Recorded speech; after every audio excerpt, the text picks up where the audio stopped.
어린이 주일입니다. 하지만 믿음의 자녀를 둔 또 부모들, 특별히 그 자녀를 세상 가운데 내보내야 하는 부모의 마음은 편치는 않습니다. 마치 오늘 읽은 본문의 내용처럼 갈대 상자에 실어서 나일 강가로 떠나 보내는 그 요게벳의 마음과도 같을 것이기 때문입니다.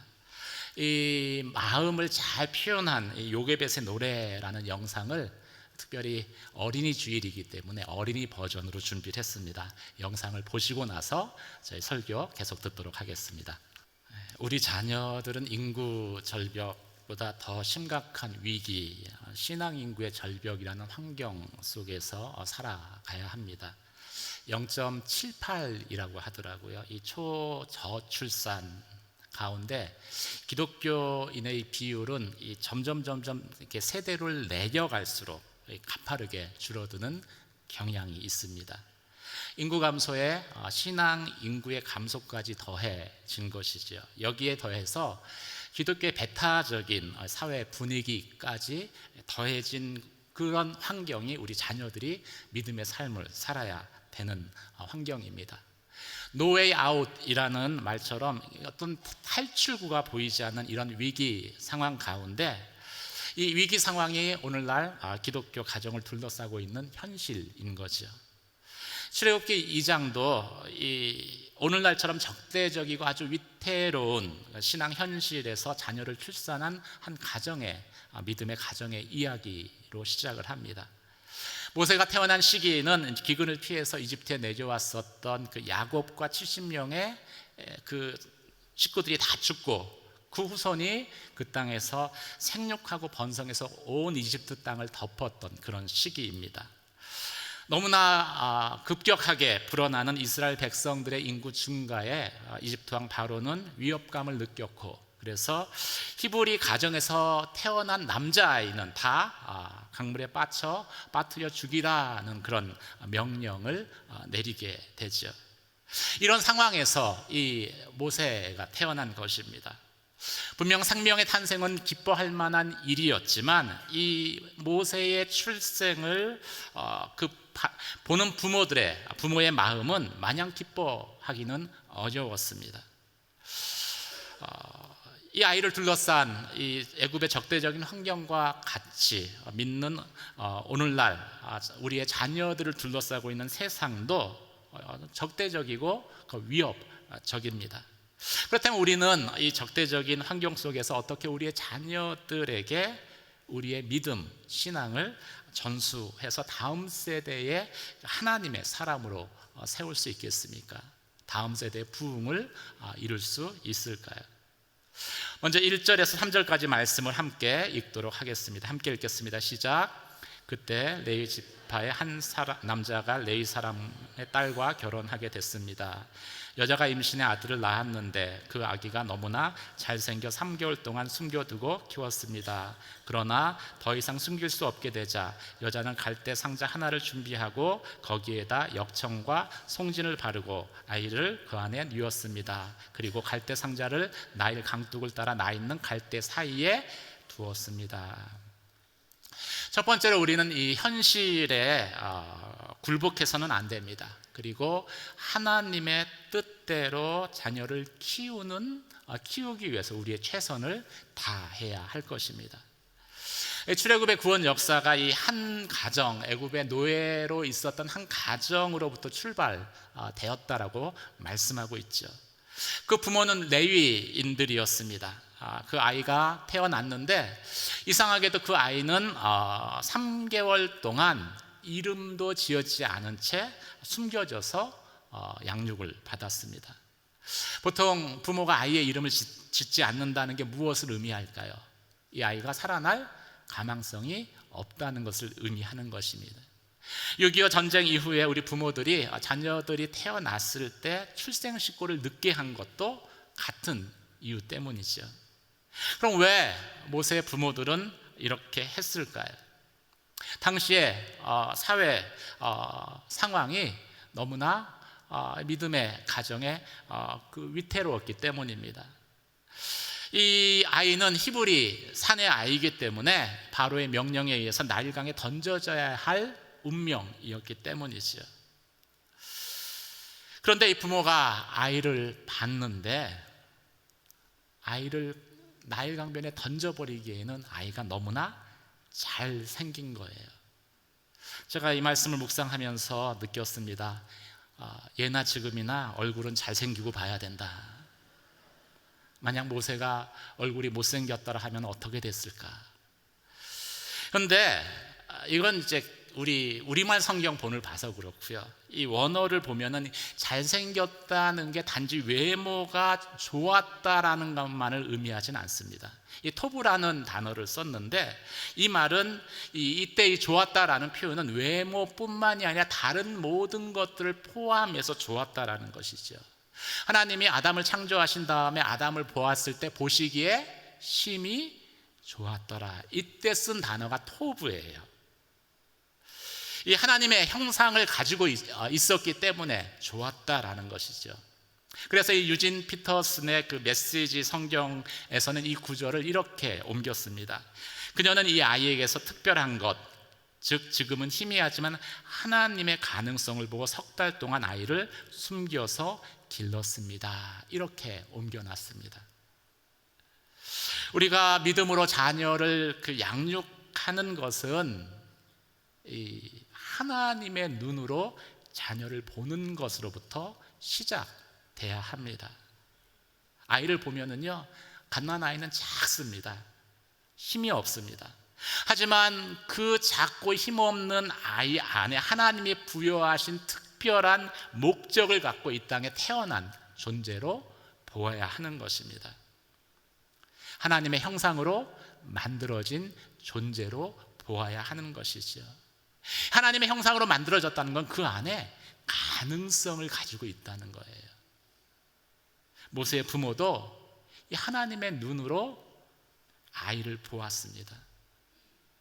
그러니까 너무 그 아이가 좋아서 차마 이 아이를 죽일 수 없었던 것이죠. 그래서 모세의 부모가 어떻게 합니까? 결단합니다. 어떤 결단을 합니까?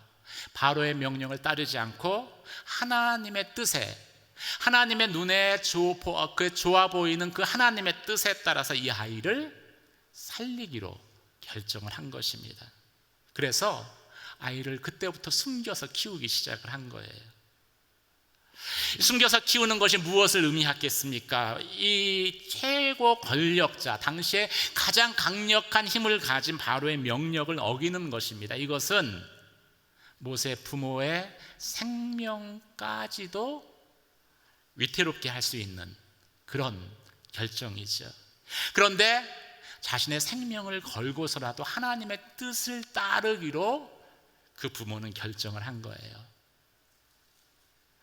믿음의 부모에게는요, 자녀들을 향한 이런 결단이 있어야 합니다. 그래야지 나의 믿음이 자녀들의 믿음의 그 전승이 이루어질 수 있는 거예요. 만약 어떤 대가로 치르지 않고 믿음의 자녀로 키우겠다, 신앙의 전수를 이룰 수 있겠다, 이것은 망상입니다. 어떤 대가를 치르고서라도, 내가 세상을 따르지 않고 어떤 대가를 치르고서라도, 심지어는 성적을 포기해서라도 하나님 말씀대로 이 자녀를, 믿음의 자녀를 키우겠다라는 결심이 우리 안에 있지 않으면요, 이 세상 가운데, 이 세상의 파고 가운데 저의 자녀들은 믿음을 잃어버리게 될 것입니다. 그런 믿음의 결단이 있는 저와 여러분이 되시길 주님의 이름으로 축원합니다. 이렇게 석 달을 숨겼습니다. 그런데 석 달이 지나고 나니까 더 이상 감출 수 없는 한계 상황을 직면을 합니다. 집안에서 키울 수 없게 된 거예요. 그러자 어떻게 합니까? 나일강에 아이를 던지는 대신에 갈대로 상자를 만들기 시작합니다. 그리고 갈대 상자의 앙과 박을 역청과 송진을 칠해서 이게 물이 더 스며들지 않도록 방수 처리를 합니다. 그리고 거기에 아이를 두고 나일강과 갈대밭 사이에 내어 두게 되죠. 우리가 자녀를 떠나 보내야 하는 것은 피할 수 없는 현실입니다. 어느 순간이 되면 우리가 자녀를 더 이상 집안에 둘 수 없어요. 떠나보내야 됩니다. 낡은과 같은 세상으로 떠나보내야 합니다. 그런데 믿음의 부모는 그냥 보내면 안 돼요.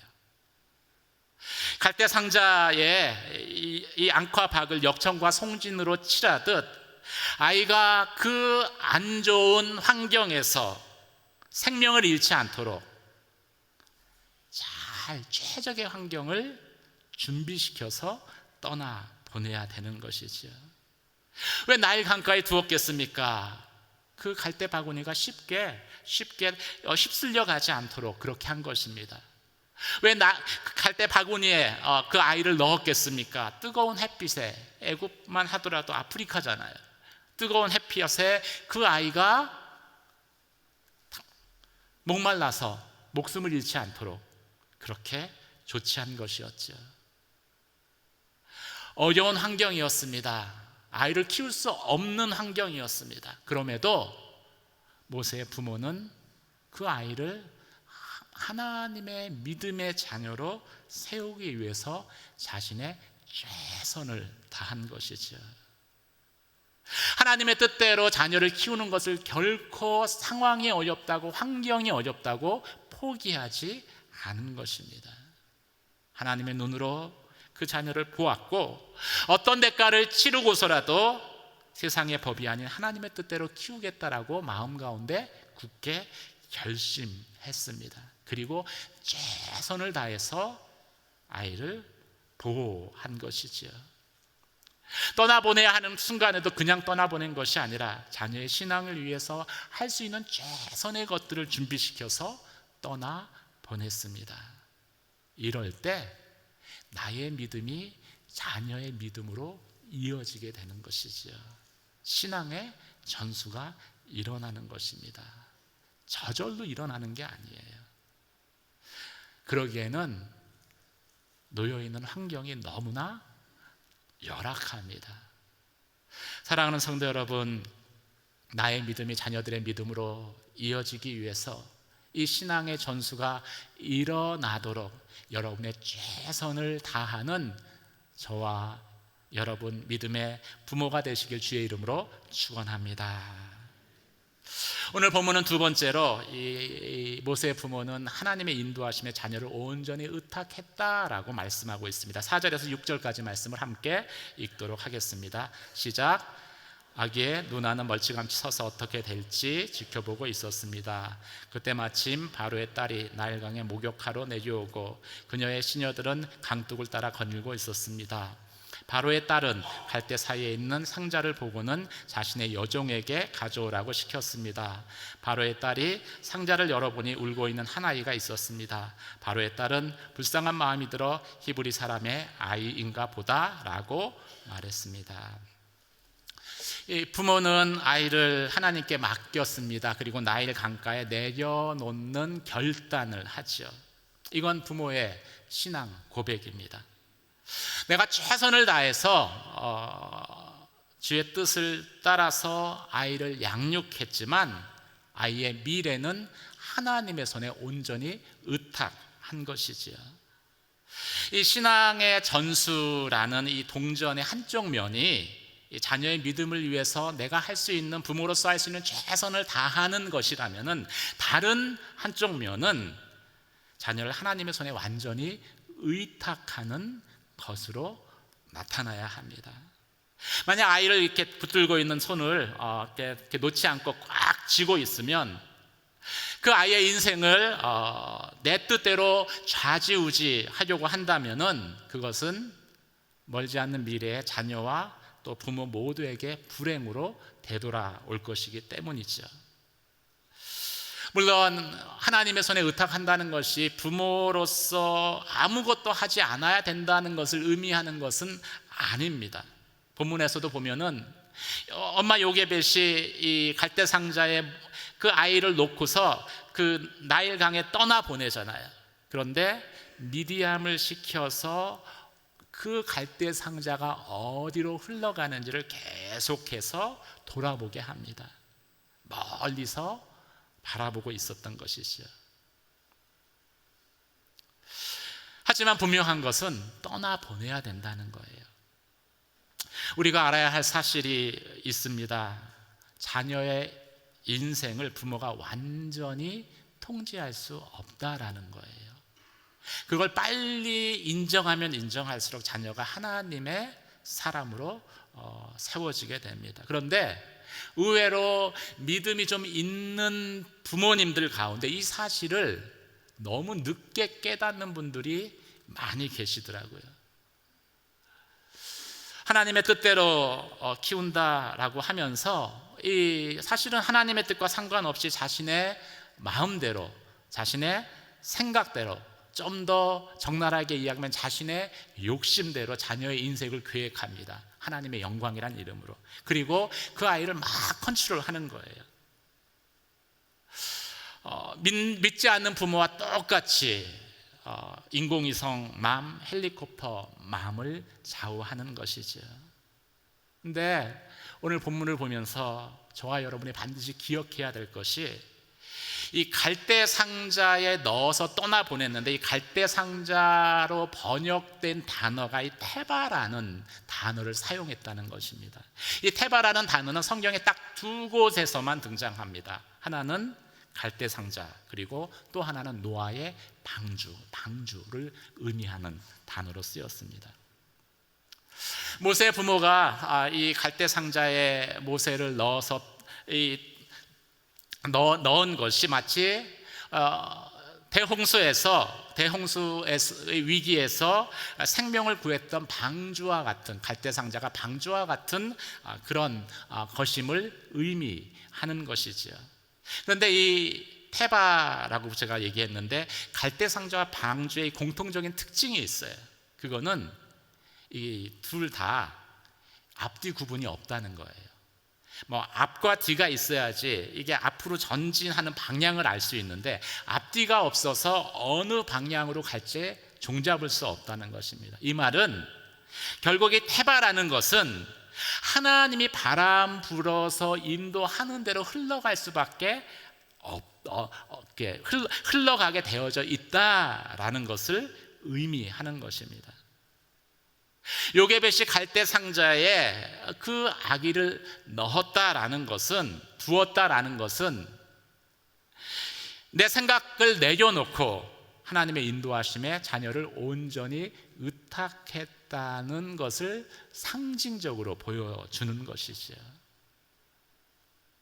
하나님께 의탁하는 것이 무엇입니까? 그것은 하나님이 어떻게 하시는지를 관찰하는 것입니다.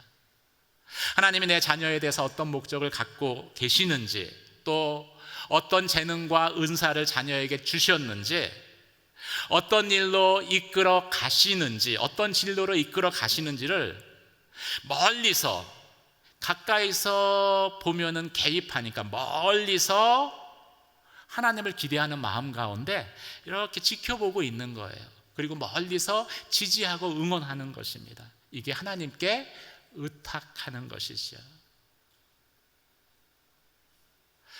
쉽지 않을 것 같아요. 그런데 반드시 하나님의 인도하심에 자녀를 의탁하셔야 합니다. 의탁할 때만 그 다음 순간에 하나님의 인도와 은혜를 경험하기 때문이죠. 그렇게 해서 갈대 상자에 이렇게 넣어서 떠나 보냈습니다. 그 다음에 어떤 일들이 일어납니까? 이 갈대 상자가 도달한 그곳에 바로의 딸이 목욕을 하기 위해서 시녀들을 거느리고 이 나일강 변으로 내려온 거예요. 그리고 갈대 상자에 들어있는 모세를 발견하죠. 바로의 딸은 그 상자 안에 있는 아이가 히브리 사람의 아이인 것을 금세 눈치챘습니다. 근데 여기서 중요한 것이 있는데, 이 아이를 보는 그 순간, 아까 그 모세의 부모가 아이를 봤을 때 잘생겨서 하나님 뜻대로 하기로 결정을 했다 그랬잖아요. 이 아이를 보는 그 순간에 하나님의 은혜가 이 바로의 딸에게 임합니다. 만약 이 은혜가 임하지 않았다면 모세의 이야기는 여기서 the end, 끝나버렸을 거예요. 왜 그렇습니까? 그 딸의 아버지가 어떤 사람입니까? 히브리 사람의 아이들은 다 죽이라고 명령을 내린 당사자이기 때문이죠. 아버지의 명령을 뻔히 아는데 그 명령을 어기면서 아기를 살려줄 것이다 라는 것은 우리가 쉽게 기대하기 어렵기 때문입니다. 그래서 이 성경에서도 보면은요, 이 공주라는 표현을 쓰는 게 사실은 맞는데 공주라는 표현을 안 쓰고 바로의 딸이라고 지칭을 했어요. 은혜가 없으면은 그 다음에는 이제 아기 모세가 죽는 거예요. 그런데 바로 그 순간 하나님의 은혜가 바로의 딸에게 임하는 거예요. 아이를 보는 순간 불쌍한 마음이 드는 거예요. 사랑하는 성도 여러분, 영혼을 불쌍히 여기는 것은 하나님의 마음입니다. 긍휼하심입니다. 그 마음이 들고 그것으로 인해서, 하나님의 은혜로 인해서 결과적으로 모세를 죽이라고 명령한 바로의 딸에 의해서 아기 모세의 생명이 건짐을 받고, 그리고 바로의 궁에서 그 아이가 자라는 기적 같은 상황이 일어난 것이죠. 그래서 하나님의 인도하심에 우리가 자녀를 의탁해야 되는 거예요. 그 이유가 바로 여기에 있습니다. 우리가 하나님께 온전히 의탁할 때, 우리의 자녀를 의탁할 때 하나님의 은혜가 나타나는데 그 은혜를 자녀가 경험을 합니다. 직접 경험을 해요. 여러분, 우리도 그런 경험이 있습니다. 하나님의 은혜에 대한 경험이 있죠. 그런데 그 경험이 나의 경험이 아니라 우리 자녀의 경험으로, 직접적인 체험으로 경험되어져야지 우리 자녀들이 믿음의 삶을 이 세상에서 살아갈 힘을 얻습니다. 어떻게 이 물질이 거대한 만몬이 되어버린 이 조직화된 사회, 이 현대사회의 악은요, 그냥 악이 아니라 자본주의로 인해서 조직화된 악입니다. 이 사회에서 저항하면서 믿음의 삶을 살 수 있겠어요? 어떻게 창조를 부인하고 진화론을 가르치는 모든 선생님들이 진화론을 이야기하는 이 하나님을 거스리는 세대 가운데에서 어떻게 우리의 자녀들이 창조주 하나님을 믿을 수 있겠습니까? 음란과 동성애가 판을 치는 이런 세상 가운데에서 어떻게 우리의 자녀들이 거룩한 하나님의 사람으로 살아갈 수 있겠습니까? 이것은 이런 환경에서는요, 불가능해요. 하나님을 직접 자녀들이 하나님의 은혜를 경험을 해야 합니다. 그 나일 강가에 아무것도 의지할 수 없는 것 가운데서 하나님이 나를 구원하시는, 그것도 기적적으로 구원하시는 그 은혜를 경험할 때 그 하나님에 대한 고백이 모든 적대적인 환경을 이기고 믿음의 삶을 살아가는 능력이 되어지는 것이죠. 사랑하는 성도 여러분, 믿음의 전수는요, 내 결심, 내 노력만으로는 부족합니다. 거기에는 하나님의 은혜가 있어야 합니다. 그리고 그 은혜는 우리가 하나님께 우리의 자녀를 의탁할 때, 그때 하나님께서 우리의 삶에 베푸시는 기적의 역사입니다. 여러분의 자녀를 하나님의 손에 내어 맡기는, 의탁하는 그런 믿음의 부모가 되시길 주의 이름으로 축원합니다. 오늘 성경은 마지막으로 믿음의 부모는 자녀에게 내가 받은 구원을 말해 주어야 한다라고 말씀하고 있습니다. 7절에서 10절까지 말씀을 함께 읽도록 하겠습니다. 시작. 그때 아기의 누나가 바로의 딸에게 제가 가서 공주님 대신에 아기에게 젖을 먹일 히브리 여자를 한 명 데려올까요? 라고 말했습니다. 바로의 딸은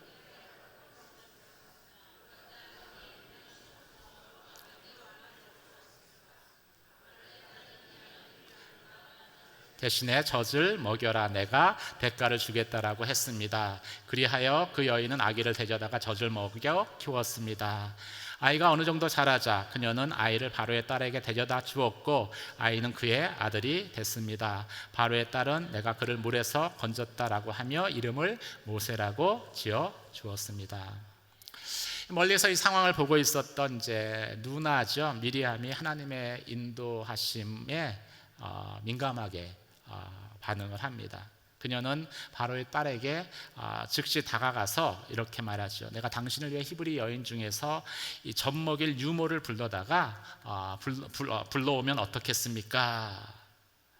사실은 이거는 되게 위험한 행동이었습니다. 상대는 대제국 이집트의 최고 통치자의 딸입니다. 당연히 경호원들이 있었겠죠. 근데 히브리 노예 여자가 가서 그것도 당돌하게 이 히브리 여인 중에 유모를 불러 와도 되겠습니까? 그래서 젖을 먹여도 되겠습니까? 라고 제안하는 것은 이것은 쉬운 일이 아니죠. 근데 이 어려운 일 다음에 일어나는 놀라운 사건이 무엇입니까? 그렇게 당돌하게 요구를 했는데 바로의 딸이 그거에 대해서 오케이 한 것입니다. 그래서 이 미디암이 데려온 사람이 이 아이의 엄마 요게벳인 거죠. 그래서 이 자신이 낳은 자녀를 하나님의 인도하심에 맡긴 그 요게벳은 진짜 상상할 수 없었던 꿈 같은 일을 경험하게 됩니다.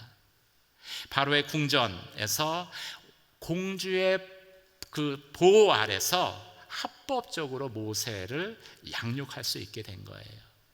그것도 그냥 한 게 아니라 뭘 받고 해요? 돈을 받고 했습니다. 그래서 꼭 먹고 알 먹고,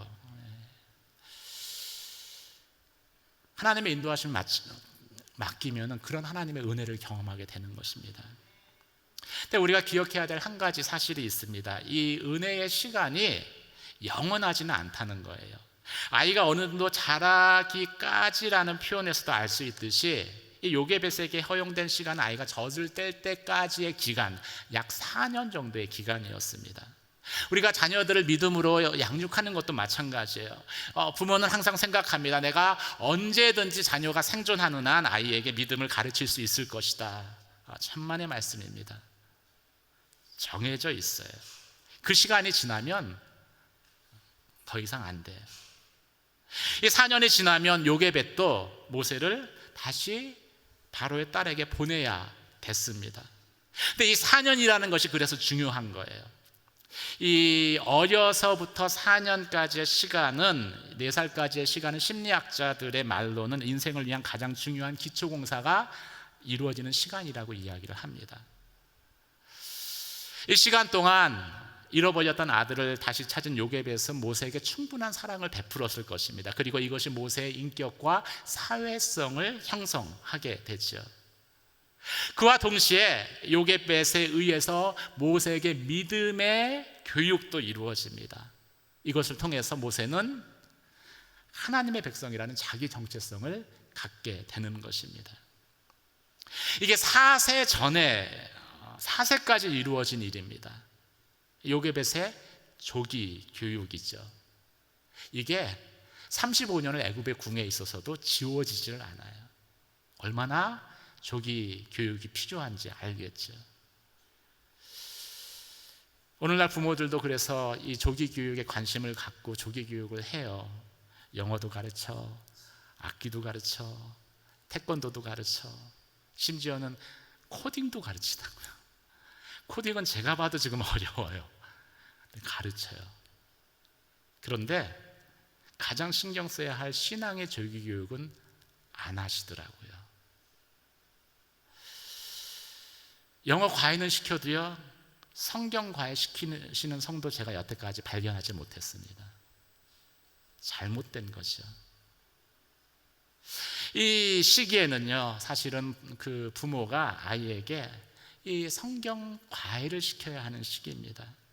아이를 머리맡에 이 무릎 밖에 딱 이렇게 그 눕히고서 이 성경의 이야기를 이야기해 줘야 되는 시기예요. 하나님이 어떻게 구원을 행하셨는지에 대해서 이야기해 줘야 하는 시기입니다. 모세가 어떻게 구원을 받았는지에 대해서, 하나님의 은혜에 대해서 이야기해 줘야 되는 시기입니다. 요게벳은 그 이야기를 해줬어요. 짧은 4년의 시간 동안에. 그리고 그 4년의 신앙 교육이 있었기 때문에 이 애굽의 궁에서 35년을, 모세가 40세에 다시 등장한 35년을 지냈음에도 불구하고 모세는 하나님의 사람의 정체성을 잃지 않았습니다. 이 교육학자들이 이런 얘기를 하더라고요. 어릴 때 엄마로부터 들었던 이야기는 이 스토리텔링이 돼서 평생 동안 남아서 아이의 가슴에 남아서 그 사람을 지배한다라고 하더라고요. 그리고 시간이 지나면은요, 엄마에게 듣게 된 그 이야기가 자기의 스토리로 변한대요. 실제 모세의 삶이 그렇잖아요. 모세란 이름의 뜻이 무엇입니까? 물에서 건짐을 받았다. 이게 모세의 뜻이잖아요. 그렇게 해서 건짐을 받은 모세가 그 이름대로 이스라엘 백성을 홍해 바다 가운데에서 건지는 놀라운 하나님의 구원의 역사의 쓰임을 받게 되잖아요. 하나님이 그렇게 하신 것이지요. 무엇을 통해서 그렇게 하신 겁니까? 요게벳의 신앙의 스토리를 통해서 그렇게 하게 된 것입니다. 사랑하는 성도 여러분, 모세의 이야기에 나타난 그 사건이 우리가 다음 세대를 생각할 때 우리의 마음속에 꿈꾸는 그런 사건이 되시기를 주님의 이름으로 축원합니다. 아무리 현실이 어려워도요, 절대 믿음의 부모는 포기해서는 안 됩니다.